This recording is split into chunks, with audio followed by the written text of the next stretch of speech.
പത്രം വായിച്ചില്ലയോ? പുതിയ ആഭ്യന്തരമന്ത്രിയുടെ കൽപ്പന. വയറ് ഉറയ്ക്കാൻ പോലീസുകാർ രാവിലെ ഓടണമെന്ന്. ഞാൻ പണ്ടേ ഓടാറുണ്ട്. എന്റെ കർത്താവേ, കുതിരയ്ക്ക് വെച്ച കഴുതയ്ക്കും ഉണ്ടാവും. എന്റെ ഈശോയെ, ഞാൻ സാറിനല്ല ഉദ്ദേശിച്ചത്. ഓ, നല്ല മസില. അളിയ ഒരു മിനിറ്റ്. അയ്യോ അതിനല്ല, എന്ത് ചെയ്യാനാ, നിങ്ങളുടെയൊക്കെ കഷ്ടകാലത്തിന് ഞാൻ ഇവിടുത്തെ ആഭ്യന്തരമന്ത്രി ആയിപ്പോയി അല്ലേ അളിയ? അളിയൻ ഇനിയും ഡ്യൂട്ടിക്കിടയിൽ എന്നെ കാണേണ്ടി വരും, എന്നെ സല്യൂട്ട് ചെയ്യേണ്ടിയും വരും. തെറ്റ് കണ്ട ഞാൻ എന്തെങ്കിലും പറയുകയും ചെയ്യും. ആ അരിശം മുഴുവൻ അളിയ വന്ന് പെങ്ങളെടുത്ത് തീർക്കും. അത് കണ്ട ഞാൻ തിരിച്ചടിക്കും. അങ്ങനെ അടിയും തിരിച്ചടിയൊക്കെ ആയിട്ട് പോണ്ടതാണോ അളിയ നമ്മുടെ ഈ മാതൃകാ കുടുംബം? ഒന്നുമില്ലെങ്കിലും നമ്മൾ അളിയനും അല്ലേ അളിയ? അതുകൊണ്ട് ഞാൻ ഇരുത്തി ചിന്തിച്ചൊരു തീരുമാനം എടുത്തു. സെൻട്രൽ ഹോം ഡിപ്പാർട്ട്മെന്റിലേക്ക് അളിയനൊരു ട്രാൻസ്ഫർ ഓൺ ഡെപ്യൂട്ടേഷൻ. ദാ ഓർഡർ. നാളെ തന്നെ ജോയിൻ ചെയ്യണം. All the best. എങ്ങോട്ട്? ബീഹാറിലേക്ക്. ബീഹാറിലേക്കോ? ബീഹാർ ബെസ്റ്റ് സ്ഥലമാണ് അളിയ. നോ, എനിക്ക് പറ്റില്ല. നിനക്കെന്നെ ശരിക്കും അറിയില്ല. എന്താ അളിയ ഇങ്ങനെ ചില തെണ്ടി പിള്ളേരെ പോലെ? ഇത് ഗവൺമെന്റ് ഓർഡർ അല്ലേ, അത് ഹോം മിനിസ്റ്റർ നേരിട്ട് തരുന്നത്. അനുസരിച്ചേ പറ്റൂ. എന്താ ഇവിടെ? ASP അളിയനെ മന്ത്രി അളിയൻ ബീഹാറിലോട്ട് തട്ടി. മന്ത്രിയുടെ ഭരണപരിഷ്കാരങ്ങൾ കുടുംബത്തും. ബീഹാറിലേക്കോ? ബീഹാർ ബെസ്റ്റ് സ്ഥലമാണമ്മേ. അല്ല, ഈ ബീഹാർ എന്ന് പറയുമ്പോ എടി ബീഹാർ ഗംഭീര സ്ഥല. നീ വിഷമിക്കണ്ട, നീ പതുക്കെ പോയാ മതി. പേടിക്കാനൊന്നുമില്ല സാറേ. അവിടെ ചെന്ന് ലല്ലു പ്രസാദുമായി ഒരു ടൈപ്പ് ഉണ്ടാക്കിയാൽ കുശാലല്ലേ കുശാൽ. അയ്യോ ചേടാ, കുടുംബത്തൊരു മന്ത്രി ഉണ്ടായാൽ അതുകൊണ്ട് ഗുണം ഉണ്ടാകേണ്ടത് കുടുംബക്കാർ. അളിയന് വേണോ ഗുണം? അളിയന് ഈ ചിറാപ്പുഞ്ചി എങ്ങനെയാ? ചിറാപ്പുഞ്ചി? ആ ചിറാപ്പുഞ്ചി ബെസ്റ്റ് സ്ഥലമാണ് അളിയ. അവിടെ IAS കാർക്ക് എന്താ ഡിമാൻഡ് എന്നറിയോ? നമുക്കൊരു കൈ നോക്കിയാലോ? നീ ബ്രേക്ക്ഫാസ്റ്റ്. അമ്മ പേടിച്ചു പോയോ? നമുക്ക് അച്ഛനെ നാഗാലാൻഡിലേക്ക് തട്ടിയാലോ?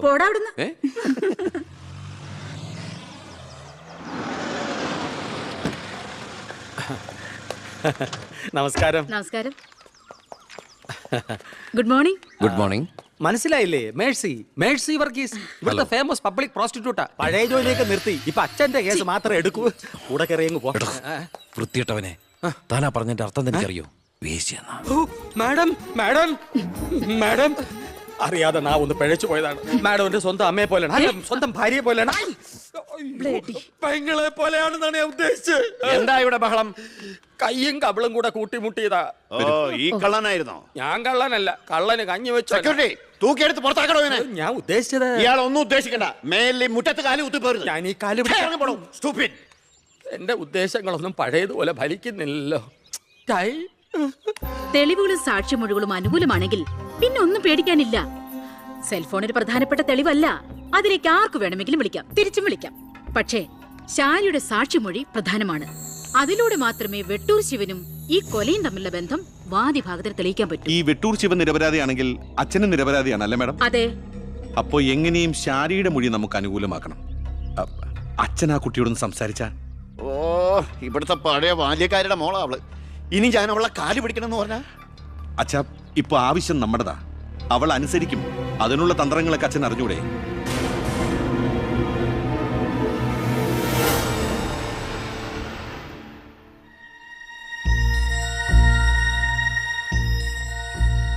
കുറെ നാളായി ഞാൻ വിചാരിക്കുന്നു ഇങ്ങോട്ടൊക്കെ ഒന്ന് ഇറങ്ങണം എന്ന്. സത്യം പറഞ്ഞ സമയം കിട്ടാറില്ല. അല്ല, ഇവളെങ്ങനെ നിർത്തിയാ മതിയോ? കെട്ടിച്ചുടണ്ടേ? കല്യാണ ചെലവൊക്കെ ഞാൻ ഏറ്റവും പറ്റിയ പയ്യനെയും കണ്ടെത്താം. നമുക്കിത് ഗംഭീരമാക്കണം, ഒരു ഉത്സവം പോലെ. ഗോപാലപിള്ള സാറിനെ എനിക്ക് മറക്കാൻ പറ്റുമോ? എന്നെ രാഷ്ട്രീയത്തിലേക്ക് കൈപിടിച്ച് കയറ്റിയ രാഷ്ട്രീയ ഗുരുവാണ് നിന്റെ മുത്തച്ഛൻ. മരിക്കാൻ കിടക്കുമ്പോ ഞാൻ അദ്ദേഹത്തിന് കൊടുത്ത വാക്കാ, ഈ കുടുംബം അനാഥാകില്ലെന്ന്. എന്നാ ഞാൻ ഇറങ്ങട്ടെ. ഞാനെന്തോ മറന്നല്ലോ. മോളെ, പിന്നെ മോൾക്കറിയാമല്ലോ നിരപരാധിയായ എന്നെ ഒരു കേസിൽപ്പെടുത്തിയ വിവരം. ആ പ്രതിക്കെതിരെയുള്ള മോളുടെ മൊഴി അതൊന്നും മാറ്റി പറയണം. ഞാൻ സത്യ പറയൂ. എന്റെ മുന്നിൽ വെച്ച് നടന്ന കൊലപാതകത്തിന് കൂട്ടുനിൽക്കാൻ എന്നെ കിട്ടില്ല. തെറ്റ് ചെയ്തവരാരായാലും അവര് ശിക്ഷിക്കപ്പെടണം. കുറെ കാലം എന്റെ വീട്ടിൽ നിന്നല്ലേ തള്ളയും മോളും. ഉണ്ട ചോറിന് നന്ദി കാണിക്കാൻ പറ ദേവകിയമ്മ മോളോട്. അമ്മ പറയില്ല. സാറ് പണ്ട് നന്ദി സൂചകമായി എന്റെ മുത്തച്ഛന് കൊടുത്ത വാക്ക് വിധവയായ എന്റെ അമ്മയെ അടിച്ചു തളിക്കാരിയാക്കാമെന്നല്ല, നല്ലൊരു ജോലി വാങ്ങിക്കൊടുത്ത് സ്വന്തം പെങ്ങളെ പോലെ സംരക്ഷിക്കാമെന്നായിരുന്നു. സാറിന്റെ വീട്ടിലെ കരിയും പുകയും കൊണ്ട് എല്ലാം മുറിയ പണിയെടുത്തിട്ട് തന്നെയാ എന്റെ അമ്മ എന്നെ വളർത്തിയത്. ഒരു ബാല്യക്കാരിയുടെ കൂലിക്കണക്ക് പറഞ്ഞാ കുറെ കാശ് ഇങ്ങോട്ട് തരാനുണ്ടാവും. ഞാഞ്ഞൂളിനും പത്തി കൊള്ളാം. നീയൊക്കെ മാനം മര്യാദയായിട്ട് ജീവിക്കുന്ന എനിക്കൊന്ന് കാണണം.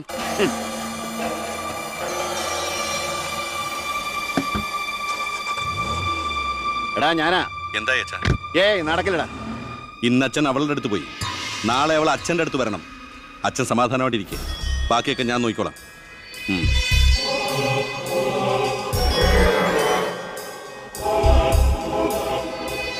ഞാനാ, പേര് ശാരിക, കോട്ടപ്പുറം സ്കൂളിലെ ടീച്ചറാ.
മാഡത്തിനടുത്ത് എപ്പോഴും ശ്രദ്ധ വേണമെന്ന് ഹോം മിനിസ്റ്ററുടെ ഓർഡർ ഉണ്ടായിരുന്നു. വരട്ടെ, പിടിച്ചു കയറ്റില്ലാത്തിനെ.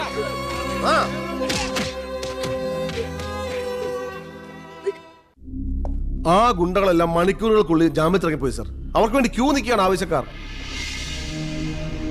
ഈ നാട്ടിലെ ഇടത്തരക്കാരും പാവങ്ങളും ഒക്കെ ഗുണ്ടകളെ കൊണ്ട് പൊറുതിമുട്ടിയിരിക്കുകയാണ് സാർ. കഴിഞ്ഞ കുറേ വർഷങ്ങളായി ഇവിടെ നടന്ന 90% കൊലപാതകങ്ങൾക്കും ആത്മഹത്യകൾക്കും പിന്നിൽ ഗുണ്ടകളും അവർക്ക് പുറകിലുള്ള തൽപര കക്ഷികളുമാണെന്ന് നിസ്സംശയം പറയാം സാർ. കഴിഞ്ഞ 5 വർഷത്തിനുള്ളിൽ ഇവിടെ ഉണ്ടായിട്ടുള്ള സർവ്വ ഗുണ്ടാ വിളയാട്ടങ്ങളുടെയും അക്രമങ്ങളുടെയും സത്യസന്ധമായ കേസ് ഹിസ്റ്ററി എനിക്കുടനെ വേണം, വിത്ത് ഇമ്മീഡിയറ്റ് എഫക്ട്. സാർ, ഈ ഫയലുകളൊക്കെ ഒന്ന് പഠിക്കണം. കഴിഞ്ഞ 5 വർഷത്തിനിടയ്ക്ക് കേരളത്തിലുണ്ടായിട്ടുള്ള ഞെട്ടിക്കുന്ന അക്രമങ്ങളുടെ സത്യസന്ധമായ ഡീറ്റെയിൽസ് ആണിത്. 300-ലേറെ കൊലപാതകങ്ങൾ, 2000-ലേറെ ആത്മഹത്യകൾ, 3000-ലേറെ ആത്മഹത്യാ ശ്രമങ്ങൾ, അക്രമങ്ങളിൽ അംഗമംഗം വന്നവർ 6000-ലേറെ. എന്നിട്ടോ ബന്ധപ്പെട്ട കേസുകളിൽ ശിക്ഷിക്കപ്പെട്ടത് വെറും 12 പേർ. വ്യക്തമായ തെളിവുകളോ സാക്ഷിമൊഴികളോ ഇല്ലാതെ രക്ഷപ്പെട്ടവർ 650-ലേറെ. ഇനിയും പോലീസിന് കണ്ടുപിടിക്കാൻ പറ്റാത്ത കേസുകൾ 100-ലേറെ. ഇതൊക്കെ ആ അവറാച്ചനും അതിനു മുമ്പ് പ്രതിപക്ഷവും ഭരിച്ചിരുന്നപ്പോഴാ. സാർ, മറ്റുള്ളവരുടെ മേൽ പഴിചാരി രക്ഷപ്പെടാനുള്ള തന്ത്രമല്ല ഇപ്പോൾ ആവശ്യം. ഞാനിപ്പോ എന്താ ചെയ്യണ്ടേ? ഇതൊക്കെ അന്വേഷിക്കേണ്ട ചുമതല പോലീസിനല്ലേ? സമയമുണ്ടെങ്കിൽ താൻ തന്നെ പോലീസിനെ കൊണ്ട് അന്വേഷിപ്പിക്കടോ. താങ്ക് യു സാർ, ഈ പെർമിഷൻ മാത്രം മതി. നിക്ക് ഞാനൊരു ആവേശത്തിന് പറഞ്ഞു വെച്ച് എന്താ തന്റെ ഉദ്ദേശം? സാർ, ഞാൻ പറഞ്ഞില്ലേ ഈ അക്രമങ്ങളുടെ എല്ലാം പിന്നിൽ ഗുണ്ടകളാണെന്ന്. അതൊക്കെ ആർക്കറിയാൻ പാടില്ലാത്തത്? എങ്കിൽ പിന്നെ ഈ ഗുണ്ടാവിളാട്ടം നമുക്ക് അങ്ങ് അവസാനിപ്പിച്ചൂടെ സാർ? ഈ നാട് നന്നാവണമെങ്കിൽ, ജനങ്ങൾക്ക് പേടി കൂടാതെ ജീവിക്കണമെങ്കിൽ കേരളത്തിൽ അടിയന്തരമായി ഗുണ്ട ആക്ട് നടപ്പാക്കിയേ പറ്റൂ. അതെ സാർ, നമ്മുടെ അയൽ സംസ്ഥാനത്തെ മുഖ്യമന്ത്രി ആക്ട് നടപ്പാക്കിയില്ലേ? എടോ, അവരൊരു സ്ത്രീയാ, അവർക്ക് എന്തു ആകാം. അവരെ തൊട്ടാൽ പീഡനം, സ്ത്രീ പീഡനം. എന്നെ തട്ടിയാ എന്റെ കുടുംബത്തിന് പോയി. സാർ, സാറിന് ഒരു പോറൽ പോലും സംഭവിക്കില്ല. ഇതിപ്പോ പോറലല്ലോ, ഓട്ടയല്ലേ വീഴാൻ പോണത്. ഓട്ട ഈ വെടിയുണ്ടിയും കത്തിയൊക്കെ കയറുമ്പോണ്ടാവണം ഓട്ട. സാർ, ഞാൻ പറയുന്ന താൻ എന്ത് പറഞ്ഞാലും ഞാൻ സമ്മതിക്കില്ല. ഇതൊക്കെ തനിക്ക് മുൻപരിചയം ഇല്ലാത്തോണ്ട് തോന്നുന്നു മണ്ടത്തര. എങ്കിൽ പിന്നെ സാർ ഒരു കാര്യം ചെയ്യും, മുൻപരിച്ചുള്ള ആരെങ്കിലും വെച്ച സാർ അങ്ങോട്ട് ഭരിച്ചോ. ഞാൻ രാജിവെക്കാൻ പോവാ. നീ എനിക്ക് ഹാർട്ട് അറ്റാക്ക് ഉണ്ടാക്കുന്ന വർത്താനം പറയരുത്. നീ രാജിവെച്ച് പോയാ എന്റെ മന്ത്രിസഭ മൂക്കൂത്തി വീഴില്ലേ? എങ്കിൽ എന്റെ വഴിക്ക് വരേണ്ടി വരും. നീ പറയണേല് കാര്യമുണ്ടെന്ന് എനിക്കറിയാം, പക്ഷെ നിനക്കൊരു കാര്യം അറിയില്ല. ഇവിടുത്തെ എല്ലാ രാഷ്ട്രീയ പാർട്ടികളുടെയും നിത്യോപയോഗ സാധനങ്ങളിൽ ഒന്നാണ് ഈ ഗുണ്ടകൾ. അതുകൊണ്ട് ഭരണകക്ഷിയും പ്രതിപക്ഷവും ഇതിന് സമ്മതിക്കില്ല. ഈ ബില്ല് നിയമസഭയിൽ പാസ്സാവൂല. അറിയാം സാർ, ആദ്യം നമുക്ക് മന്ത്രിസഭ കൂടി തീരുമാനിക്കാം. ഗവർണറെ കൊണ്ട് സ്പെഷ്യൽ ഓർഡിനൻസ് പുറപ്പെടുവിച്ച് ഈ ഗുണ്ട ആക്ട് നടപ്പിലാക്കാം. എന്നിട്ട് 6 മാസത്തിനുള്ളിൽ നമുക്ക് നിയമസഭയിൽ പാസ്സാക്കിയെടുത്താൽ മതി. 6 മാസം മതി എനിക്ക് കേരളത്തിലെ സർവ്വ ഗുണ്ടായുസം തുടച്ചു നീക്കാൻ. Thank you sir. എനിക്ക് വേണം.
ഇതാ ചാവി.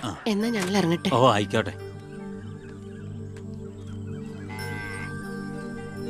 ഈ നാട്ടിലേക്ക് വരുമ്പോ മനസ്സ് നിറയെ സന്തോഷായിരുന്നു. ഇപ്പൊ ഇവിടുന്ന് പോകുമ്പോ എന്റെ നെഞ്ചു നീറ. എന്റെ മോൾക്ക് വന്ന മഹാഭാഗ്യം ഞാനായിട്ട് തട്ടിത്തെറിപ്പിച്ചല്ലോ എന്നോർക്കുമ്പോ ഇന്നിപ്പോ മഹാറാണിയെ പോലെ കഴിയേണ്ട നീ 100 വട്ടം ശപിച്ചിട്ടുണ്ടാവില്ലേ ഈ അമ്മേ? ഇല്ല അമ്മേ, അർഹിക്കാത്തത് ആഗ്രഹിക്കരുതെന്ന് കുഞ്ഞുനാളോട്ട് എന്റെ അമ്മയല്ലേ എന്നെ പഠിപ്പിച്ചത്. അമ്മ കേറ്.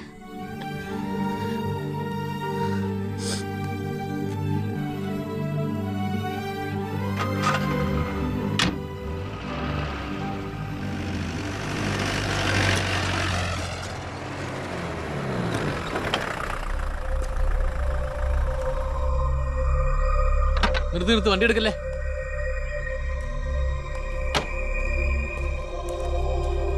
എന്താ പെട്ടെന്ന് ഇങ്ങനെ ഒരു തീരുമാനം? സ്കൂളിൽ ടെമ്പററി പോസ്റ്റ് ആയിരുന്നല്ലോ, അത് കഴിഞ്ഞു. ഇനിയിപ്പോ ആരാള്ള ഇവിടെ? ഞങ്ങൾ പോവാൻ നാട്ടിലേക്ക്. ഞാൻ ആ പഴയ പോസ്റ്റ് പെർമനന്റ് ആക്കി തന്നാലോ? വേണ്ട, എനിക്ക് പേടി എവിടെ ജീവിക്കാൻ. അവിടെ ചെന്ന് 10 കുട്ടികൾക്ക് ട്യൂഷൻ എടുത്തിട്ടാണെങ്കിലും ഞങ്ങൾ ജീവിച്ചോളാം. ഞാൻ അതല്ല ഉദ്ദേശിച്ചേ. അന്ന് ദേവികമ്മ ചോദിച്ച ചോദ്യങ്ങൾക്കൊന്നും എനിക്ക് മറുപടി പറയാൻ കഴിഞ്ഞില്ല. കാരണം പറയത്തക്ക പണിയൊന്നും ഉണ്ടായിരുന്നില്ലല്ലോ. ഇപ്പം എനിക്ക് ചെറിയൊരു ജോലിയുണ്ട്, ഇവിടുത്തെ ഹോം മിനിസ്റ്ററാ. സ്ഥിരം ജോലി എന്നല്ലെങ്കിലും 2 വർഷം തികച്ച MLA പെൻഷൻ കിട്ടും. പിന്നെ ഒരു ജോലി തനിക്കും കൂടി ഉണ്ടെങ്കിൽ ഒരു കുടുംബം സുഖമായിട്ട് കഴിഞ്ഞു പോക്കോളും. എന്തൊന്നും മിണ്ടാത്ത രണ്ടുപേരും. മന്ത്രിയായെന്ന് കരുതി എൻ്റെ ഇഷ്ടങ്ങൾക്ക് മാറ്റമൊന്നും സംഭവിച്ചിട്ടില്ല കേട്ടോ. അമ്മേ, ഒരിക്കൽ കൂടി ഞാൻ ചോദിക്കുക, എനിക്ക് കല്യാണം കഴിച്ച് തന്നൂടെ ഇവിടെ?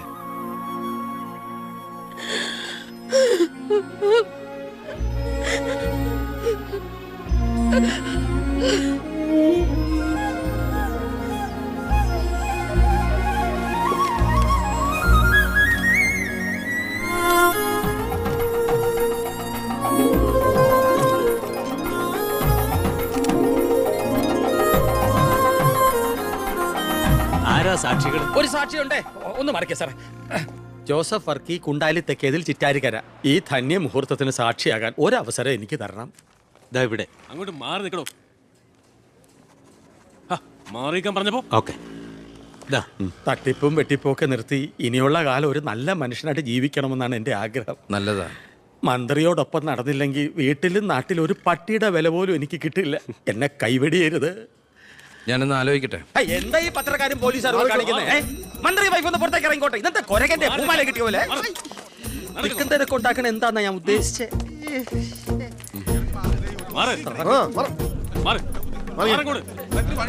വഴി കൊടുക്ക്. ഈ പാവപ്പെട്ട പെൺകുട്ടിയെ വിവാഹം കഴിച്ചത് പഴയ ബാല്യക്കാരുടെ മകളോട് ബാല്യകാലത്തിൽ തോന്നിയ കടുത്ത പ്രേമം കൊണ്ട് തന്നെയാണോ?